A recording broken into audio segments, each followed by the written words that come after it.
Hi guys, welcome to the channel. In today's video, I'm going to show you how you can post on Instagram. So before getting into this video, must subscribe to our YouTube channel and click on the bell icon.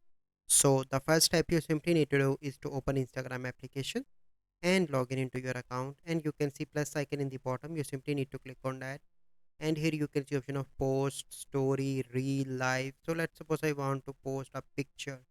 So I'm going to select this one. You can change the dimension of the picture from here like this. Click on next. You can add filters, so I'm going to add this one for example. You can add music as well from the top.